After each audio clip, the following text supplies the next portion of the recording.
आप सभी का स्वागत है। आज आप लोगों से ये मीटिंग इससे रखी ताकि आपको सूचित किया जा सके कि हमारे अरुणाचल प्रदेश कैबिनेट के रिकमेंडेशन पे ऑनरेबल गवर्नर साहब ने अपनी शक्तियों का उपयोग करते हुए आर्टिकल 316 के अंतर्गत Arunachal Pradesh public service commission के लिए उनके chairman Shri Pradeep Lingfa, Shri professor Ahsan Reddy member, colonel Kochtari retired member APPCSC and Miss Rosy Taba member APSC का अपॉइंटमेंट किया है। ये लोग अपना ऑफिस जो है 6 साल के लिए करेंगे या इनका उम्र जब तक 62 साल की नहीं होती, जो भी पहले होता है। और इसी के अंतर्गत आज स्वेरिंग इन सेरेमनी थी, जिसमें कि ओथ ऑफ सीक्रेसी और ओथ ऑफ ऑफिस जो है वो माननीय गवर्नर साहब ने कर्नल कोचतारी रिटायर्ड को कराई और मिसेस रोजी ताबा को कराई। प्रोफेसर प्रदीप लिंगफा जो कि डेजिग्नेटेड चेयरमैन हैं और प्रोफेसर अहसान रेड्डी जो कि डेजिग्नेटेड मेंबर हैं, उन्होंने कुछ समय मांगा क्योंकि वह सर्विस में है और जिस संस्था में काम करते हैं वहाँ से उनको रिलीव होना है, तो उन्होंने समय मांगा है।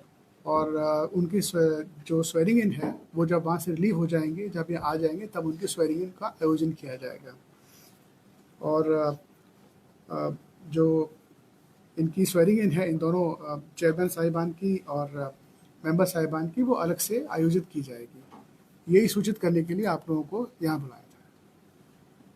सर, कल के दिन में अनाउंसमेंट होने के बाद में आज विदाउट चेयरमैन कहना इतना जल्दीबाजी क्यों? उनके साथ दोनों ही मेंबर्स के साथ क्यों नहीं कराया गया? नहीं, जल्दबाजी नहीं, बिकॉज पब्लिक सर्विस कमीशन क्योंकि कॉन्स्टिट्यूटेड नहीं था काफ़ी लंबे अरसे से, तो सरकार की इच्छा है कि तुरंत पब्लिक सर्विस कमीशन कॉन्स्टिट्यूट कराया जाए ताकि जो उसकी कार्रवाइयाँ हैं वो तुरंत स्टार्ट हो सके। बिना चेयरमैन का कार्रवाई शुरू हो जाएगा? हाँ, क्योंकि चेयरमैन 2 मेंबर तो कॉन्स्टिट्यूट हो गया, it can start functioning with 2 members also.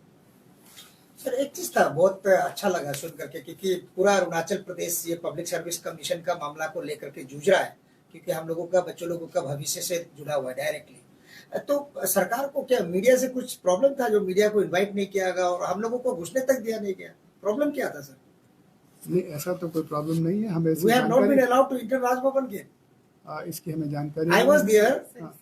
तो ये आपको नहीं सर, हम लोग आपसे क्लैरिफिकेशन चाहते हैं। Bing you have issued the invitation. Sir, एक सेकंड, आप तो उत्तेजित हो रहे हैं, इसकी जरूरत नहीं। नहीं, उत्तेजित नहीं है सर। तो मैं ये बताना चाहूँगा कि सरकार क्योंकि मीडिया को बताना चाहते, इसीलिए मैंने at the highest level in government आपको बुलाया गया और आपको सूचित किया जा रहा है।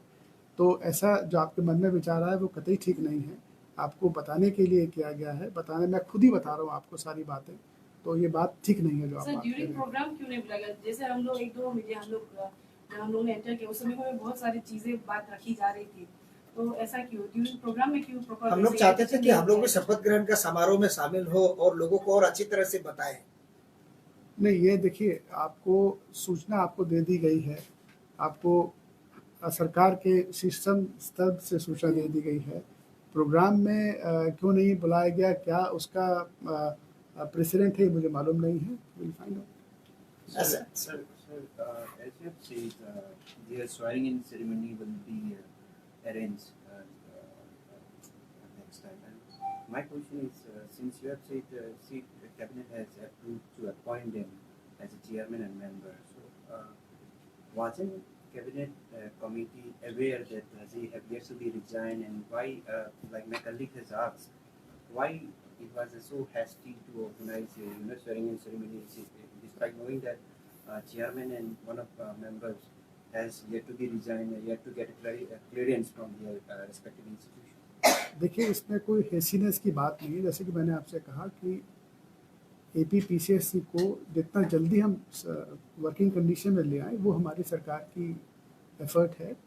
और चूंकि ये गवर्नमेंट एम्प्लॉई हैं, तो they have to take the permission और रेजिग्नेशन और relieving from the organisation to join है, तो उसमें समय लगता है, उसमें कोई हैसीनेस की बात नहीं है। एक चीज जानना था सर, क्योंकि हाईकोर्ट का इंटरवेंशन भी था, हमको लगता है कि शायद आप लोग हाईकोर्ट का जो कुछ आदेश को पालन कर रहे थे क्या?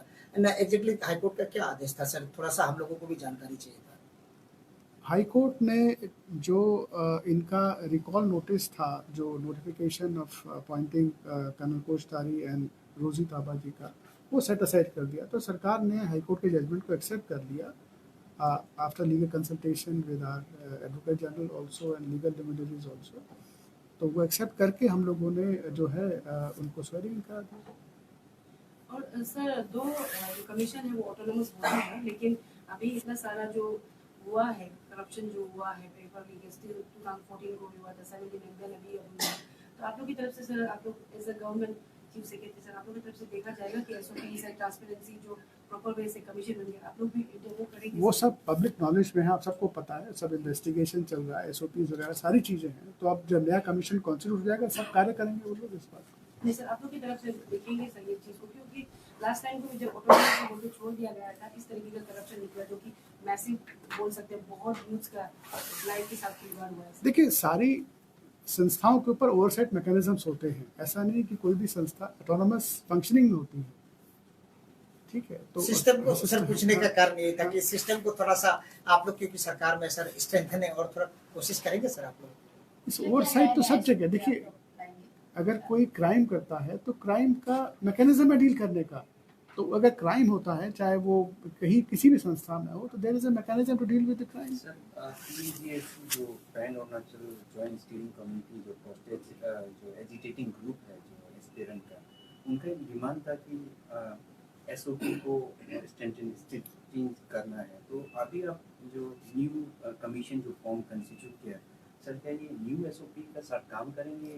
अब ये सारी जो चीज़ें हैं, अब जो न्यू कॉन्स्टिट्यूटेड APPCSC है, वो उनके मेंबर और उनकी जो कार्य कर रहे हैं वो देखेंगे उसके अंदर, वो सब उनके क्षेत्र में आएगा। ठीक है। अब मेरे ख्याल से मैंने PAJC कह रहे थे कि डिपार्टमेंट में इंक्वायरी अभी तक ताकि जो किंगपिन है उसका शुरू नहीं हुआ है, तो अभी जब कमीशन कंस्टिट्यूट हो, देखिए सारी चीज़ें वर्क इन प्रोग्रेस है, आप लोगों को सब पता है। और चाहे वो CBI इंक्वायरी हो, चाहे डिपार्टमेंट इंक्वायरीज हो, everything is in progress and they will reach the culmination as per the law, as per the procedure. Sir progress तो कह रहे हैं, लेकिन सीएम कानू से भी हमने सवाल लगा था CBI का इंक्वायरी को लेकर। उनके तरफ से DGP को उन्होंने बोला कि बताया गया था उनसे कोऑर्डिनेट करने के लिए, क्या अपडेट है CBI को? Sir as a state head, क्योंकि आप एडमिनिस्ट्रेटिव पे हैं, देखिए CBI एक स्वायत्त संस्था है, मैं उनके बारे में कुछ नहीं कह सकता। They have their own systems of functioning, they are also mechanisms to monitor the progress of sir various at least cases. government and you can like coordinate ना कि at least अभी क्या progress They as I said, they are independent body. They have their own mechanism to investigate. Their own mechanism of oversight of investigation. हमारे लिए उनकी कार्यप्रणाली पे कोई भी कमेंट करना ठीक नहीं रहेगा। धन्यवाद। Thank you. Thank you.